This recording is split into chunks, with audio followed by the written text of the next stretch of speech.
Hi, I'm Fran Foster, past master of Setauket Lodge. Welcome to this, our 23rd show in a continuing series of what it means to be a Mason.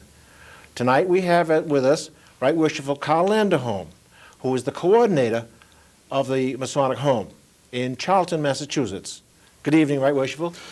Good evening. Pleased to see you. Pleased to be here. It's an opportunity to bring a message of, shall we say, enlightenment of all of the great things that go on in our fraternity.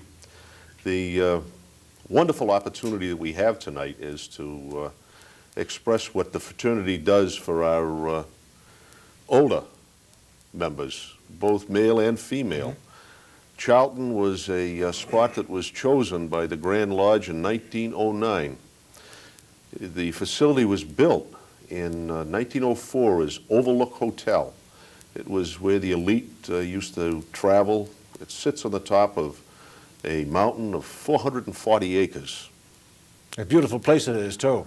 It's absolutely gorgeous. The facility, just for the statistics of it, and then I'll take you to what I believe important components. The facility was built, as I said, in 1904. Grand Lodge bought it in 1909. It was added to in 1927 with a building called Davenport. It was donated to supply additional living space.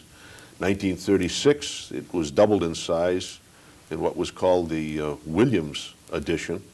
In 1968, it was tripled in size with the Juniper addition, and in 1991, we added the administration building.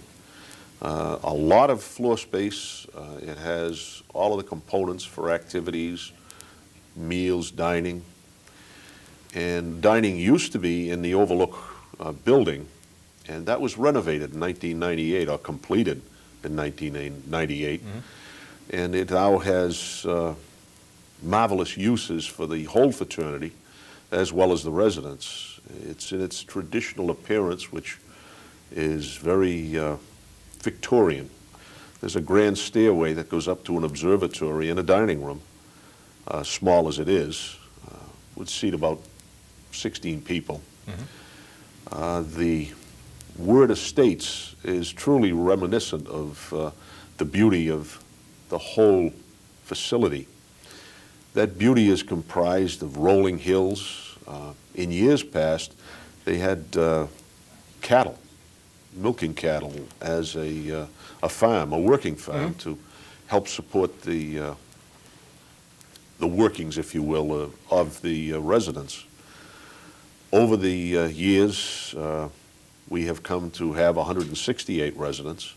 Right now, we have 104 women and 60 men.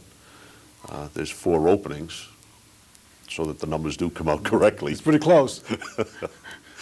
The staff is comprised of 3 shifts. We have a marvelous grounds crew that keeps the pruning and the flowers, shrubs on this gorgeous site in its best condition, so it truly is an estate. The reason for mentioning it as an estate is that part of our fraternity wishes dignity for our family. And the residents are a family. They reflect all of the best traditions that we as a fraternity have presented over the years and continue to present. Self-esteem is a very important component.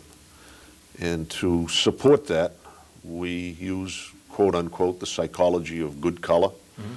The colors up there are not drab. They are bright, fresh, airy. And that takes the spirit of the staff and causes it to sparkle. When a staff sparkles, the resident has a very high level of comfort. Almost like it's contagious.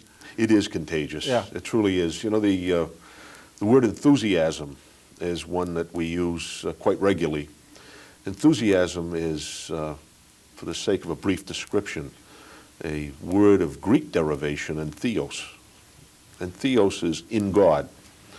So as we believe that God is our central point, it too represents the enthusiasm of the staff, of the residents, and of all the visitors that come up there, whether they're family members or members of the fraternity wishing to see how we have presented ourselves in our best image. I think that's